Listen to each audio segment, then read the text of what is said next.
नमस्कार देवियों सज्जनों प्रिय छात्रों, आप सबका हार्दिक स्वागत है शिक्षा पॉइंट पर। हिंदी व्याकरण कारक किसे कहते हैं और ये हम सभी जानते हैं। वैसे तो संस्कृत में 6 कारक होते हैं, लेकिन हिंदी के दृष्टिकोण से अगर देखें तो 7 कारक होते हैं, कर्ता से लेकर अधिकरण तक। संबोधन को भी एक कारक अगर मान लिया जाए तो ये 8 कारक हो जाते हैं। लेकिन सबसे पहले ये बता दूं कि इस विषय पर एक वीडियो बना रखी है मैंने, जिसमें ने का प्रयोग समझाया गया है। कर्ता कारक में ने का प्रयोग कहाँ होता है, कहाँ नहीं होता है। यहाँ पर मैं मुख्य रूप से कारक क्या होता है उसके बारे में बात करूंगा और फिर कर्म कारक की चर्चा करूंगा।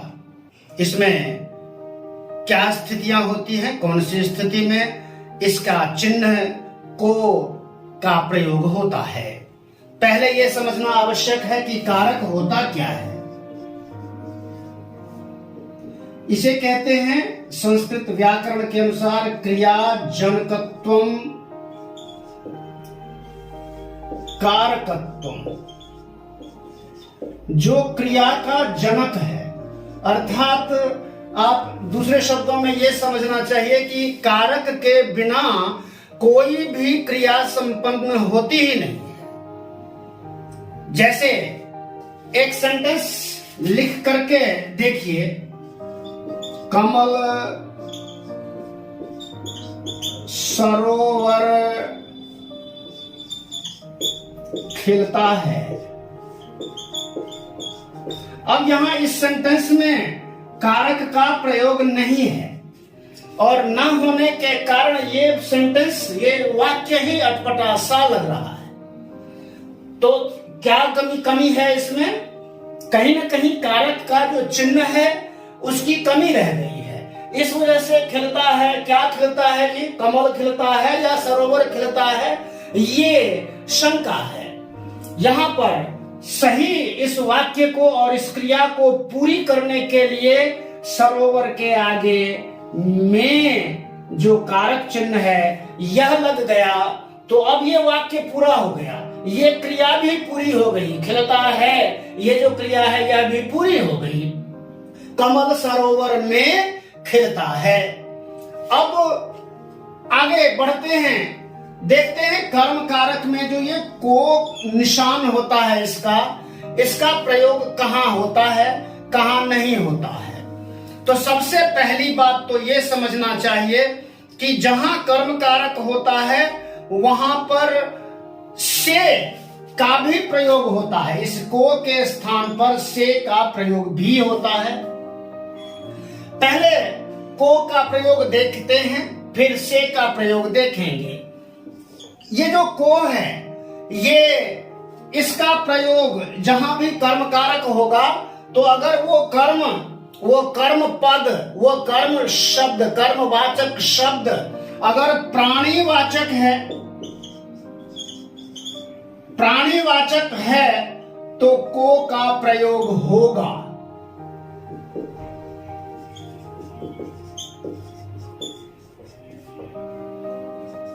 को का प्रयोग होता है अगर कर्म पद प्राणीवाचक है।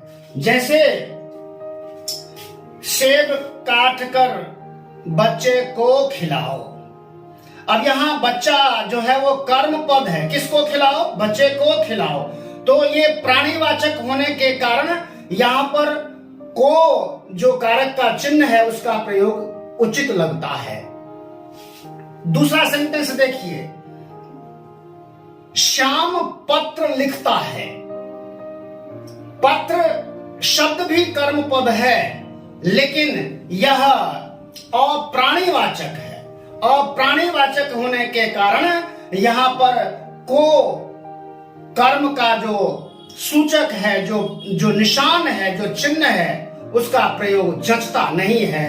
इसलिए अप्राणीवाचक, जो प्राणीवाचक नहीं है, जो कर्म पद अप्राणीवाचक है, प्राणीवाचक नहीं है, तो इसका को जो इसका चिन्ह है का प्रयोग नहीं होता।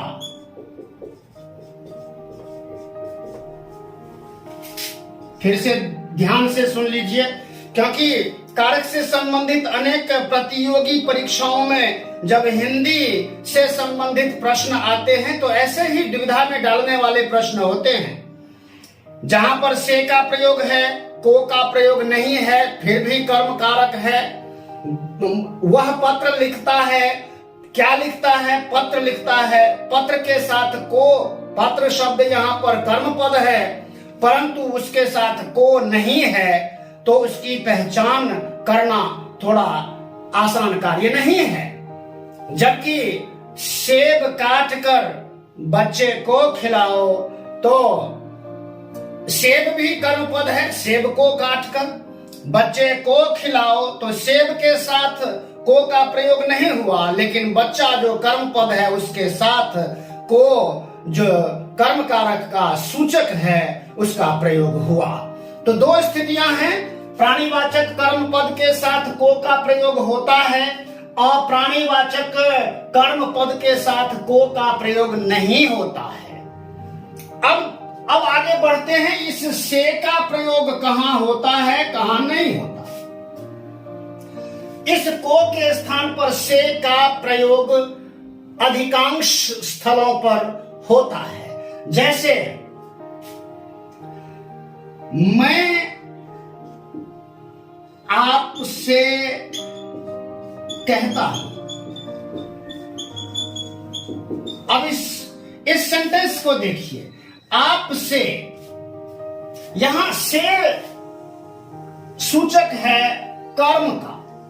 मैं किसको कहता हूं, किससे कहता हूं, तो किस को शब्द का प्रयोग यहां पर नहीं होता। ऐसे स्थलों पर मैं आपसे बात करता हूं, वह आपसे बात करता है, ऐसे जो सेंटेंसेस हैं, आपसे निवेदन, आपसे रिक्वेस्ट है ना, ये ऐसे जो सेंटेंसेस होते हैं जहां पर कर्म पद के साथ से का प्रयोग होता है, वह से भी न तो कर्ण कारक का है और ना ही अपादान कारक का है। इसलिए अगर शुद्ध प्रयोग अगर देखें तो कर्म कारक में एक तो को, इसके साथ से का भी निशान देना चाहिए व्याकरण में, जहां कहीं व्याकरण, लेकिन ऐसा होता नहीं है। कर्ता ने कर्म को कर्ण से अपादान के लिए इस तरह से कारक के चिन्हों का प्रयोग होता है।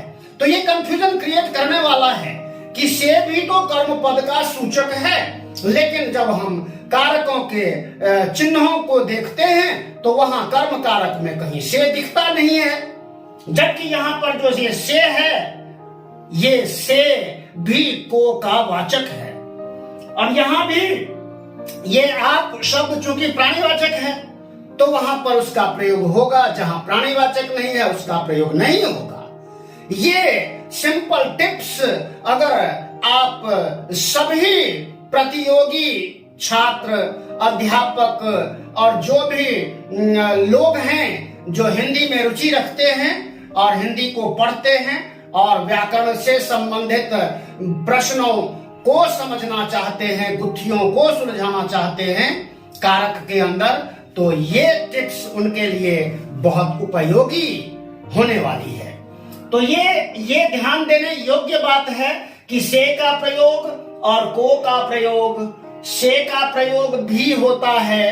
अब यहां देखिए, इसी सेंटेंस को अगर दूसरे तरीके से बोला जाए, मैं आपको कहता हूं, ऐसा भी बोला जाता है, लेकिन ज्यादातर आपसे कहता हूं, आपसे रिक्वेस्ट करता हूं, आपसे बात करता हूं, ऐसे बोला जाता है। लिखा भी इसी तरह से जाता है। तो ये जितने भी सेंटेंसेस में ये से दिखता है ना, ये को का ही सूचक है, कर्म कारक का ही सूचक है। इस बात को ध्यान में रख करके कार्य करना चाहिए। सिंपल सी बात है, किसी भी प्रकार का अगर वाक्य है और उस वाक्य में को नहीं है तो इसका मतलब है वहां कर्म है, कर्म वहां पर मौजूद है। तो को क्यों नहीं है? को इसलिए नहीं है क्योंकि वो अप्राणीवाचक कर्म पद होगा। दूसरी बात, अगर को मौजूद है तो प्राणीवाचक कर्म पद होगा, कर्म शब्द होगा, कर्म कारक का सूचक शब्द होगा। तो और जहां पर ये से का प्रयोग है तो वहां देखना चाहिए किसको, ये ना तो के द्वारा का बोध कराता है और ना ही अलग होने का बोध कराता है। ध्यान दीजिए, ये से प्रयोग कर्ण कारक में भी उस पर उन कारकों पर भी स्टेप बाय स्टेप वीडियो बनाऊंगा, चर्चा करूंगा। और अपादान कारक में भी से है तो वहां अलग होने का भाव है, और कर्ण कारक में जो से है उसका के द्वारा बोध है उसका। जैसे मैं मारकर से लिखता हूं तो ये मारकर से, तो मारकर के द्वारा लिखता हूं, इसका मतलब यह है कि यहां जो से है वह कर्ण कारक का है। जहां द्वारा का बोध हो, के द्वारा इस ऐसा ज्ञान हो, तो समझना चाहिए यहां पर कर्म का सूचक नहीं है से, वो कर्ण कारक का सूचक है। और जहां अलग होने का बोध होता है वहां पर वह अपादान कारक यानी कि पांचवा जो कारक है, जहां अलग होने का भाव है, किस कोई वस्तु निश्चित स्थान से अलग होकर कहीं और को जाती है तो वहां पर अपादान का बोधक है से पद। ध्यान दीजिए, ये टिप्स अगर आपने ठीक से समझ ली, इसको ठीक से समझ करके आपने प्रयोग करना सीख लिया, तो आप कहीं भी गलत प्रयोग और गलत उत्तर नहीं चुनेंगे। क्योंकि प्रतियोगी परीक्षाओं में बहुवैकल्पिक वस्तुनिष्ठ सारे प्रश्न होते हैं और वहां समय भी बहुत कम होता है। 1 मिनट में या उससे कम समय में एक प्रश्न का उत्तर दे देना होता है, चुन लेना होता है। तो सही उत्तर चुनने के लिए कारक से संबंधित, हिंदी भाषा से संबंधित कारक में जो भी से संबंधित जो भी प्रश्न आए तो उनको आप इस तरह से बड़ी आसानी के साथ सॉल्व कर सकते हैं। इसमें पूरे नंबर ले सकते हैं। और हाँ, अभी तक जिन लोगों ने चैनल को सब्सक्राइब नहीं किया है, वीडियोस देखते हैं, लाइक भी करते हैं, शेयर भी करते हैं, कमेंट भी करते हैं, लेकिन लाल बटन को नहीं दबाते, तो ये बिल्कुल फ्री है। आपकी उंगली का जरा सा इशारा, जरा सा पुश लाल बटन को, चैनल को सब्सक्राइब कर देगा। ऐसा अवश्य कीजिए और प्रसन्न रहिए। धन्यवाद, नमस्कार, जय हिंद, जय भारत, जय भारत।